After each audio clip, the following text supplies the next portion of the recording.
Coming up on today's show, the Manchester man who is trying to replace his medicinal cannabis with a prescription drug.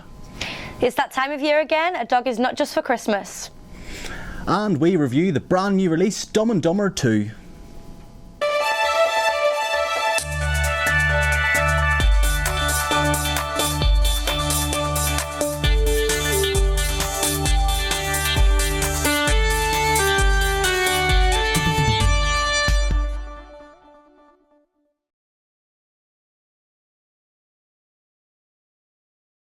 With the assault of Manchester boxer Anthony Crolla. The champion was attacked at his home on Tuesday and remains in hospital. The teen is also in custody for burglary and possession of drugs with intent to supply. Greater Manchester is gearing up for Mad Friday tonight as an expected 300,000 revellers will flood upon the city. The night is hailed as mad due to it being one of the busiest nights of the year for drinking. Extra police will be out in force. The British Transport Police have relaunched their text service. They were the first police force to create a way of them reaching them via a text message. Passengers can report issues whilst on a train without having to make a call. The festive period brings more travellers than any other time of year. A school in Cheadle. Passengers can actually use the mobile phones, which I know many of the student population have got, and they can actually text us on 61016. It's simple, it's discreet, so if you are having problems on board any train service, and because we're a national police force, then you can text us directly and get a response for any non-emergency that you wish to report to us. And that text message will go directly through to the control room, where you'll have a two-way conversation with members of staff, and they'll be able to gain some more information regarding descriptions of the people, and based on that they will then deploy resources appropriately. But it's really important that that message does go direct to someone who will be able to answer the problem or the query or need a response to an incident. A school in Cheadle hit the headlines recently after they announced a charity trip to West Africa. An anonymous parent complained due to the recent Ebola outbreak. However, the trip has gone ahead. Lalisha Ali has more. I'm here outside Headleyhulme School, where despite recent concerns from parents after the recent Ebola outbreak, the school have decided to go ahead with a planned visit to West Africa. Now currently students are in the Gambia, which I should point out is 400 miles away from the nearest country affected by the disease. In recent weeks, the school has received backlash regarding the visit after one parent expressed his intent to remove his daughter from the trip. The school has sought advice from the Foreign Office and LEA before deciding to continue with the visit, which sees students volunteer at schools and women's groups. Members of the public expressed their opinions on the visit. It's all been cleared by the authorities. They wouldn't let them in the country, I wouldn't have thought, if there was any problem. But then as a mother, I would be worried. I think it's a good idea they've gone out there, help people. As long as it's not affecting them and it's not near the Ebola, then it's good. Diaphragmatic hernias are large, rare hernias that affect newborns with just a 50% survival rate. A Chorlton man has had surgery to remove one of these hernias, resulting in all of his organs being pulled together in his chest. He now suffers with chronic agonising pain and has started an online petition to allow his GP to give him a cannabis-based drug to help. Amelia Ellis has more. Jacob Barrow smokes medicinal cannabis and last week started a campaign to help him to stop. It has since attracted over 1,000 signatures. This comes as the first cannabis e-cigarette was launched in the UK yesterday. The 27-year-old from Chorlton was born with a diaphragmatic hernia and received emergency surgery to remove it. But 20 years later, after an unsuccessful operation, Barrow has been left in constant severe abdominal pain. He wants to stop using cannabis and start using Sativex, a cannabinoid-based drug which is only available to multiple sclerosis patients. One of the pains that I get, it feels like there's a fist being forced out through my scarring. It's very painful. I suffer from chronic pain, so it's muscle spasms, my intestines fluctuate, and the muscles around it cause a lot of pain and cramps. But the most problem thing is it stops me from working. That's the main issue. The side effect relaxes my spasms in my stomach. I'm assuming it will do, because cannabis does, and it's the same thing. It helps me to eat a massive amount, and it helps with the actual chronic pain. It gives me more confidence. It seems to be everything in one package. It's very good. Whilst Barrow claims cannabis use helps alleviate his pain, medicinal cannabis is illegal and can have its drawbacks. Some of the studies that have been done so far have indicated some negative effects of Sativex, such as increasing the risk of psychotic conditions and heart disease as well. The heart disease is especially a problem because a lot of the people where Sativex may be an option for already have an increased risk of heart and vessel disease. This is Amelia Ellis for Quays TV News. Students and staff from the Albion Academy in Salford have produced their own video to raise awareness of child sexual exploitation. The video was made following recent high-profile cases in Rochdale and Oldham and highlighted the need for society to be vigilant and aware of warning signs. It's part of a campaign across Greater Manchester to protect young people and prosecute offenders. The key message of this video comes in three parts really. The first one is that it is not okay to exploit somebody, to persuade them to do something that they might be anxious about, that might make them feel uncomfortable. The second key message is that we need to look after each other. Not everybody has the same awareness of these issues, and we are responsible for making sure that everybody in our communities is safe. And the final message is that it's not acceptable to treat a member of your family or a member of your friendship network in a bad way. Now, Christmas is a charitable time of year when you might put some money in a bucket or on the street or donate some food to a shelter. But a student from Salford is undertaking some more unusual fundraising challenges. Francesca Barron taught English in Africa during the summer and was inspired to start raising money for WaterAid. She's already raised almost £1,000, and Penny James went along to see her undertake her first challenge.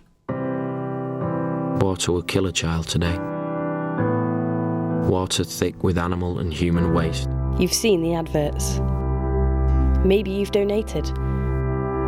One Salford student has been there.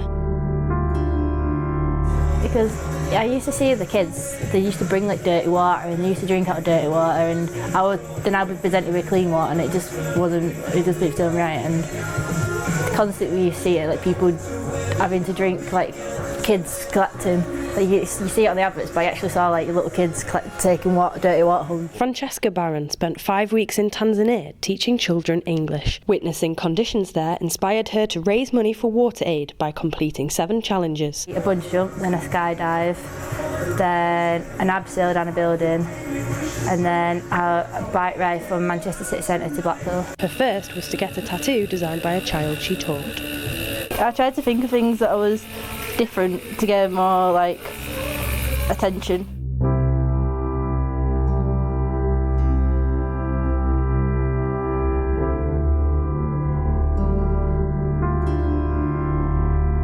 Francesca is already nearly halfway to her £2,000 target and hopes this is just the start. Penny James, Quays TV News, Salford. With Christmas just around the corner, many of you might be thinking about what presents to get. Maybe a puppy or a kitten would make someone's year, but the RSPCA and animal shelters across the UK are warning parents against this idea due to the high numbers of abandoned animals around Christmas time. Lucinda Parker has more. Recent statistics from the RSPCA have shown that 3 pets are abandoned every hour over the Christmas period. The most recent is 6-week-old puppy Crystal, who was found wandering the streets in Tameside last Saturday. She was taken to Tameside Animal Shelter where manager Gareth Lloyd and his team looked after her. We wanted a foster carer because, you don't want a puppy in a kennel really, for Christmas time especially. Due to these high numbers of animals being left abandoned, the RSPCA have started a #NotAPresent campaign, raising awareness about the importance of animal welfare and that they are a life commitment, not just a child's present for Christmas. So what is the main reason for people leaving their animals behind?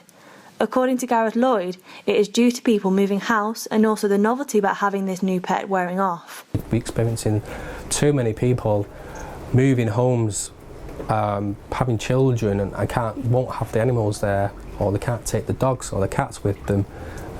They don't really consider them as a family and don't look at alternatives. They just give the animals up. Watch films where the dogs look like they're very good dogs, highly trained dogs, but they've got to be like that. They're not like that at all, and they do struggle. And what they take on, we feel that it's going to be an easy ride. It turns out it's quite hard and difficult for them to care for these puppies. Would you say that you're an animal lover yourself?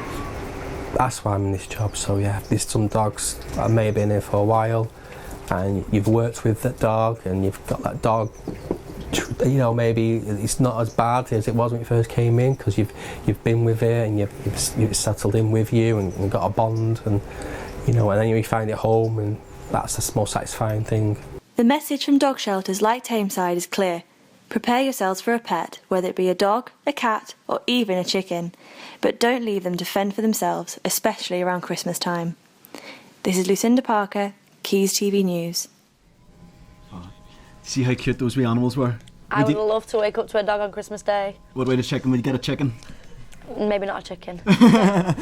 Now, a Salford man has launched a campaign to feed people in need around the country.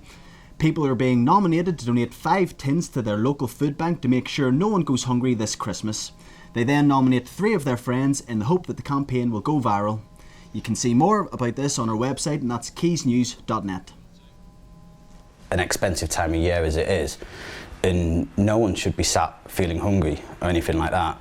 And to the majority of people when they go shopping, what's 5 more tins in the trolley? It's really not something they're going to notice, but to the people that it's helping, it really is. And now for Dumb and Dumber. Not the lovely Emily and Dan, of course, that we've got here in the studio with the film. So, do you want to go and tell us a wee bit more about what's happening in the film?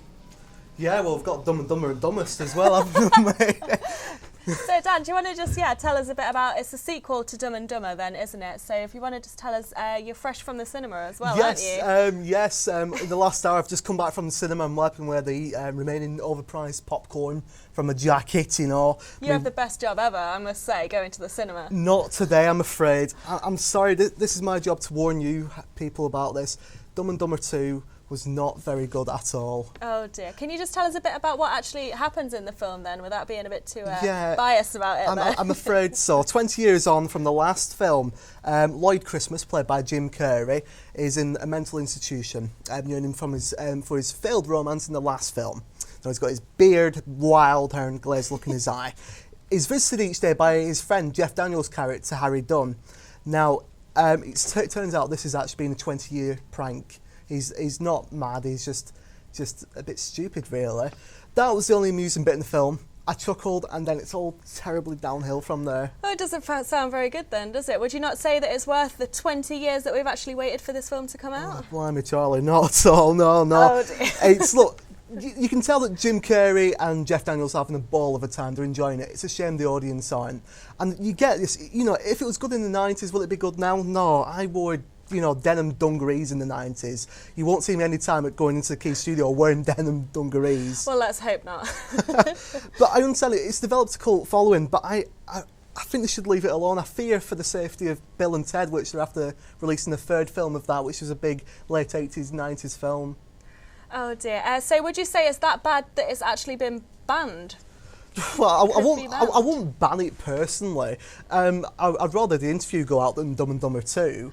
Ah, yes, of course. Do you know anything about the interview? Have you seen the trailer for that? I've seen the trailer for it, and I know the news about it, that Sony, the studios, have cancelled screenings of the interview because of the threats from hackers about there was 9/11 threats with that. And in the place, they tried to get Team America, which was basically the adult Thunderbirds, into it, but that's been cancelled as well, which is a shame. It's a shame for cinema and film when creative thought is stifled due to the threats of people. Kind of got to draw a line, haven't you, between, obviously it is quite funny, but then people are going to kind of feel a bit sensitive about that, aren't they? It's a bit kind of tricky. Well, I think as long as you're not hateful, as long as you don't have any racism, sexism, homophobia, you should be allowed to have creative thought out there. So, comedy is subjective. I'm sure some people would like Dumb and Dumber 2, some people would like the interview, some people might not. But you shouldn't stop that because some people might not like it. All right, well, thank you very much to Dan for that film talk. And now, who knew that churches could actually be cool? Well, the Audacious Church in Salford actually claims to be the coolest church in the Northwest. The church and its volunteers have been adding onto the ongoing help for the homeless this Christmas. Hayley Windrum went on to see what was going on. You might not expect the homeless to enjoy a Christmas dinner that looks like this, but the Audacious Church in Salford are providing exactly that. The church plays host to a huge social gathering every year, feeding the homeless and giving them a night to remember. It's a spectacular evening here at Audacious Church in Salford. They're holding a banquet for 100 homeless people. There's music, there's laughter, and there's loads of Christmas cheer. The church is open 7 days a week to anyone who wants to come along and prides itself on being a venue where individuals can find faith, get creative and be themselves.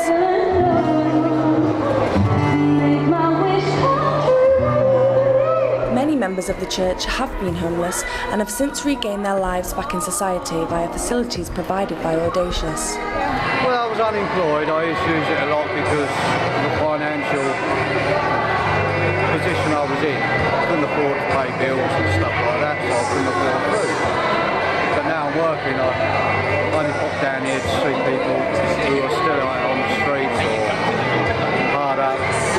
this place, so I come down just to say hello to them now.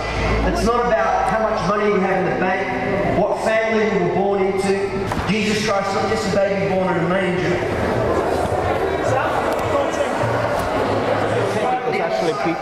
People actually homeless, you know, then guys being so amazing. People just transforming life, becoming regular every Sundays now. You know, people getting jobs, people getting houses, people just breaking the habits, and it's amazing. Christmas spirit rarely touches the lives of those living on the streets of Manchester, but thanks to the pastors, team leaders and volunteers working at Audacious, it has this year. Hayley Windrum, Quays TV News. What a lovely story that was. Now, a group of Bolton divers did their annual Christmas dive recently, conducting their own underwater Olympics. More than 50 divers took part in the event, honouring the London 2012 Olympics. They reenacted the famous opening ceremony and managed to do many underwater sports, including martial arts, tennis, hockey, archery and even sprinting, although I'm not sure how fast they would have been. No competition for Usain Bolt, I'm sure.